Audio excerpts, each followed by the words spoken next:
The presidential election in the US is being closely watched by people across the world, not just because it impacts global politics, but also because of how entertaining this presidential race has been so far. I interviewed Alison Williams, who is a supporter of the Republican Party, and Dashika Ruffin, who supports the Democratic Party. Both of them have worked on campaigns for the parties they support, and we spoke about a whole host of issues, starting from the policies of both Trump and Harris, Russia's invasion of Ukraine, Israel's war on Gaza, and what Indians can expect from the outcome of the US elections. This is part one of a two-part interviews, and this one is with Alison Williams. But all this won't be possible without your support, so become a paid TNM subscriber by scanning the QR code on your screen and support independent journalism. Thank you so much for speaking to us. We've just caught bits and parts of the debate. I couldn't watch it entirely. But I want to start from asking you something basic that many of us here in India are wondering. Trump was defeated in 2020. Why would the Republican Party nominate him one more time? Why do you think this time will be different? I don't think it's different. I think the same reasons that they nominated him the last time are the reasons that they nominated him this time. Let's not forget that there was a very large Republican contingent in our primaries, which is a unique part of American electoral politics. Many candidates within the Republican Party who went up against former President Trump, even after he had announced his candidacy, but quickly came together through the primary system to support him and then nominate him. I think the reason that President Trump has such a strong support system in the United States among his base in particular is that he's speaking to a deeply disaffected voting base, particularly in the American South, where folks have felt like they have not been heard in the political system, and he gave voice to that. In terms of policy, what can be different this time if he does come to power? What will be a continuation? What will be different this time around? I think a lot of it will tend to be the same in terms of there's not going to be a significant sea change in different types of policy in America. Certainly, he's expressed that he would like to change some things around healthcare. There are things that he suggested he wants to change about immigration policy. That's nice to say. Of course, that's important to say. But in fact, it requires the participation of the legislative branch in our Congress as well. And so there's very few things that a president can do unilaterally to force executive action on an issue. One thing that he can or she can do is to impact trade policy. And so we've seen President Trump even say today on the debate that he would intend to impose tariffs on, for example, Chinese goods that would increase the cost of those for Americans. And whether that impacts Chinese companies or it impacts an American's wallet remains to be seen. But I think those are the kind of things where we'll see the biggest difference. Trump is a deeply polarizing figure, even in India. I'll tell you why, because I think he has time and again called Prime Minister Modi a good friend. In fact, there was a criticism last time around that, the rally that they held together in Texas was almost an endorsement and in a way, an interference. But that said, there are people who think that Trump's protectionist policies might impact India. While he does, single out China in his speeches, it will have a ripple effect on India as well. What can Indians expect? Well, I think it's an important point to bring up that tariffs don't only impact one country or one type of goods. They impact Americans overall and many things that they would purchase on a day-to-day basis. This points to the globalization of trade in general and economic power around the world. So in terms of what Indians can expect, again, in general, I think we'll continue to see a very strong relationship. Certainly the security relationship between India and the United States is so strong, historically strong. I expect that will continue.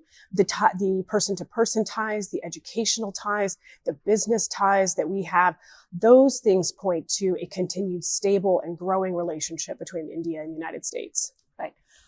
Should students who want to go to the US to study and people who want to take up jobs in the US, will they have a cause for concern if Trump comes? One, through policies, and two, because of rhetoric, would they have to worry? Well, despite some commentary that the United States has become less and less safe, As a matter of fact, it was just pointed out today by one of the moderators, the FBI, the Federal Bureau of Investigation, one of our senior law enforcement arms of the federal government, has said that crime is decreasing in America. And so I know where I live. I feel very safe every day, and I feel safe walking in large cities in America as well. Chicago, New York. I'm traveling to Boston as soon as I leave here. So I absolutely would encourage families to consider sending their students to America. We need that cross-cultural exchange, not just for the benefit of Americans and those Indian students, but also for the future of our relationship. I want to talk about the two wars, the two ongoing wars, if I can even call it a war. Russia's, invasion of Ukraine. How will Trump's policy have an impact on that war? Because he has spoken about, he's heaped praise on Putin in the past. His autocratic style, that is also problematic. But how will it impact the war as such? I think perhaps less than President Trump believes. I think given the complexity of both of those relations, or all four of those relationships, American-Palestinian, American-Israel, American-Ukrainian, and American-Russian ties, those are all very complex relationships that depend less on personal relationships and more on bilateral security relationships and economic ties that suggest that unwinding a war, particularly unwinding a war where there is a clear aggressor, certainly have concerns with the way the Israeli government has responded continuously to Hamas and the civilian lives that are lost. But the war did not start without Hamas making an incursion into Israeli territory and killing many, many people. Similarly, Ukraine was invaded by Russia unprovoked. And so these types of dynamics play very seriously, not only into whether the war ends, but how it ends in both countries. What is the view in US? What does the common man or woman on the ground think about these two ongoing wars? Because, like you did rightly mention, that it did start from Hamas's aggression. That said, the response has been disproportionate. It's almost genocidal in nature. Is that a view that people in the US share? I don't know that most Americans would go so far as to say genocidal. I think there is a clear majority who believe that innocent civilians are being targeted unfairly. And so I think for many Americans, however, particularly with regard to the Israel-Hamas conflict, it is important to separate the American government and American sentiments in support of the state of Israel for this right of self-determination and self-defense from leadership decisions within that country.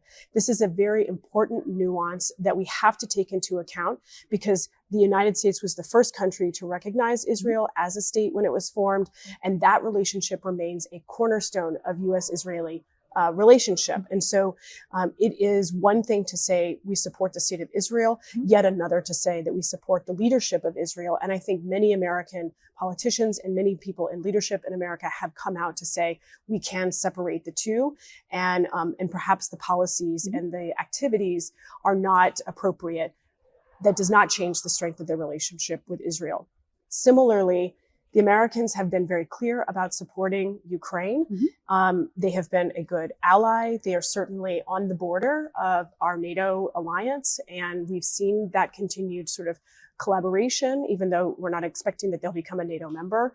But keeping Russian aggression from coming further into Europe is something that not just behooves Europe, but behooves the United States as well.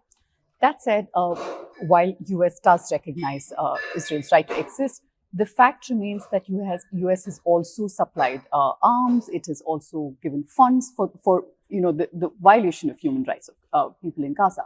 Will that change if Trump comes? And what is the Republican stance on this? I don't think it will change. And I think perhaps the biggest reason it won't change is that Republicans have historically been the the party of a stronger military and stronger defense and stronger security. We talk about that a lot.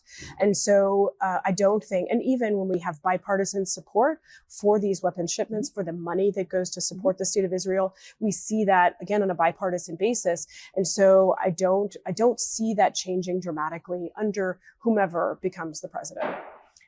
Many people elsewhere in the world are quite amused that one of the people on the ticket is a man who is facing multiple charges, right, from economic offenses.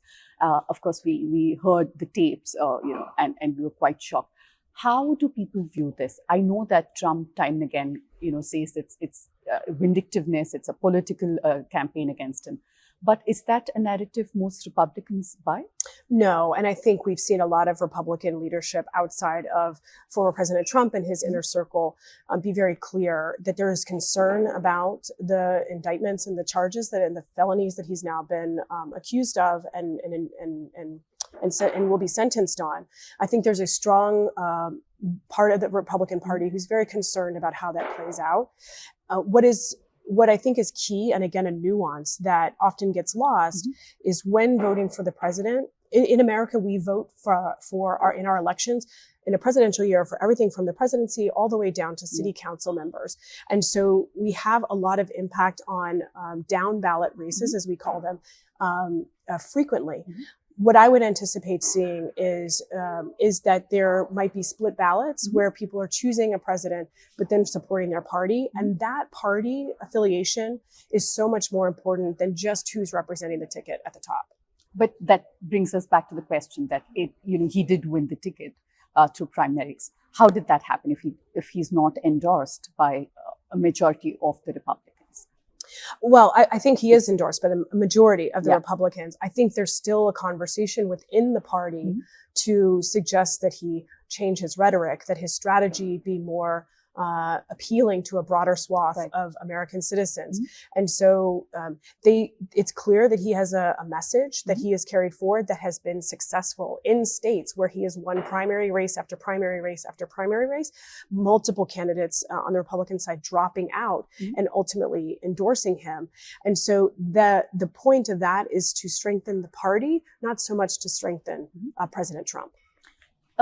The US speaks about democracy in other places, but there is a concern that one of the fundamentals of democracy, a smooth transition of power, might be a threat if Trump loses this time around. That could be one factor. The fact that he has a very difficult relationship with the press, where he's openly ridiculed reporters for asking questions that are uncomfortable to him. In fact, going as far as mocking a differently abled reporter as well. How is all this viewed? And will the US somehow lose the moral high ground to speak about democracy if Trump is voted back? Well, I think it's important. Democracy is built on elections and the voice of individual voters. And so turnout will be a very important key in this race. And again, President Trump speaks for himself most of the time. I don't think anyone questions that. He's very clear on his own feelings of things. Americans want to see Republican policies, free markets, free trade, which is where I think he breaks with the party, and is more inclusive than I think President Trump implies in his language and the use of his language. So January 6th was a very dark day for America. I think we learned from that. I think it's also been clear, as was made clear by one of the moderators in the debate, that there have been multiple projects where people have looked into voter instances and allegations of voter fraud. All of that has turned out to be untrue, unsubstantiated. And so while I don't mean to suggest that there's absolutely no fraud in America, I trust as a voter, I will be voting on November 5th because I believe in the security of our voting and election system. And so whether or not President Trump now says that he would accept the results of the election or not, my stance is that he should, and Americans should feel comfortable in accepting it as well. You mentioned the language that Trump uses. How is that, calling his political opponents things like vermin? He usually resorts to name calling, and that is something that we've seen from his VP candidate too. He's called Kamala Harris a childless cat woman. So how is this viewed? And do you feel that it will alienate large sections of your voters? I think it is a risk of that, of particularly alienating women voters who are, we're no stranger to having epithets thrown at us. Certainly for our women of color, they experience even greater consistency and frequency of that. And so I think it is a very big risk. I think tonight I guess it was tonight, this morning, India time. But I think President Trump did a nice job of withholding those personal attacks. I think that plays to his favor. It made for a much more civil discussion and a discussion about policies, which are much more important to American people than calling each other names. That's the parts of the debate I managed to catch. He kind of digressed from the question. And this typical style of exaggerating, I've had the highest crowds ever in the history of the US. These kind of rhetorics, how much damage will it do in terms of defining the policy of the Republican Party?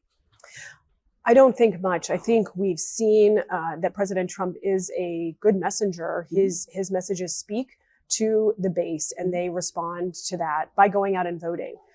I think it's pretty typical in American politics, particularly at the presidential level, that people say aspirational things, inflate what they have experienced in order to make a point. So none of it was a surprise to me from either a personal level or really an electoral politics sort of standpoint. Right. Just last question on his charges. What will happen? These are ongoing cases, right? What will happen to them if he comes back to power? Is there a fear that he will try to influence those cases and try to get away somehow? Well, I think he certainly suggested that he will. Whether he's able to weaponize the Department of Justice against his political opponents or even donors to the other party, I think the strength of American democracy is not just who the president is, but also the foundations and institutions that make up American government. And so I don't believe that the Department of Justice has been weaponized against him. I believe what he says, that he will attempt to weaponize the DOJ against Democrats should he come into power. I'm just not sure how valid a strategy that is. That's very concerning what you just said, the fact that he's openly saying it before, he is. I think there's been ample evidence of that. Right. I want to just quickly ask you about the two-party system. Coming from an Indian perspective, we have hundreds, if not thousands, of political parties, each of them representing a certain section because we're such a plural country. The US is too, in its own way. So the two-party system, do you think, undermines the plurality and also kind of denies the right to choose? Because if you don't like Trump, your only option is Kamala Harris. But what if you don't like either of them? Well, thank you for this question, because in fact there will be several presidential candidates on the ballot from multiple parties. I believe there are 8 or 9 actual presidential candidates from different parties, some that have been around for a while, like the Green Party, the Libertarian Party, and others that just got started this year based on a particular candidate's preference. And so American voters will have a significant choice. In reality, though, as you note, it generally comes down to Democrats and Republicans. And I think that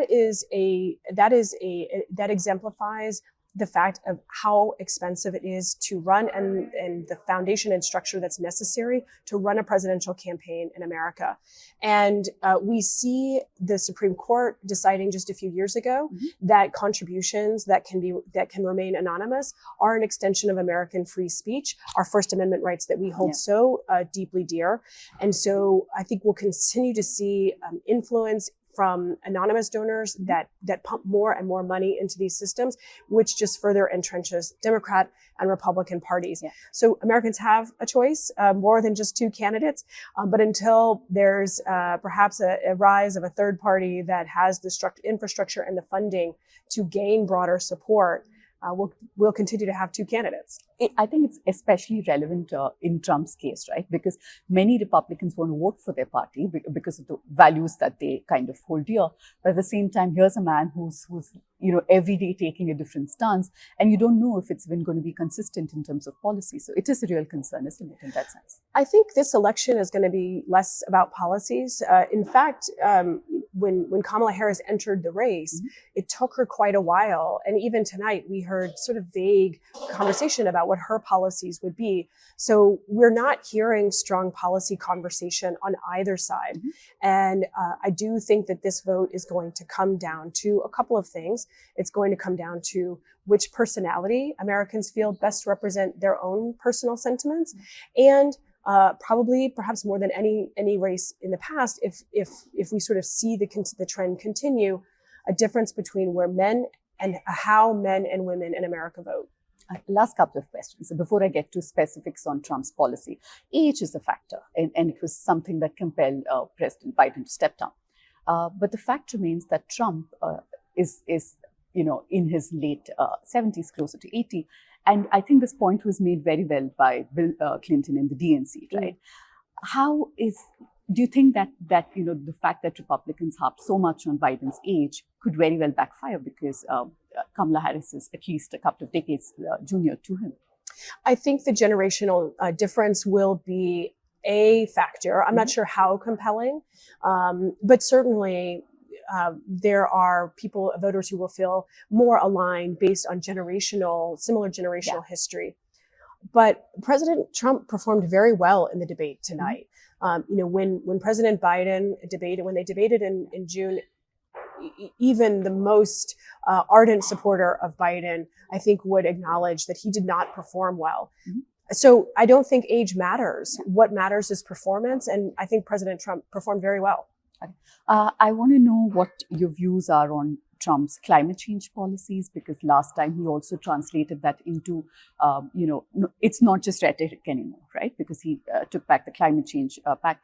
So is that a concern? Because in the debate today, again, he mentioned that if he comes to power, will be done with the windmills and solar, as he put it. Is that a real concern? Well, he also clarified that he was pro-solar, and so this is a big... in a very bizarre way, I must add. But he came back around to it and said he was very pro-solar. And so I think where Republicans generally stand on this is not so much climate deniers anymore, but what does that path to transition look like?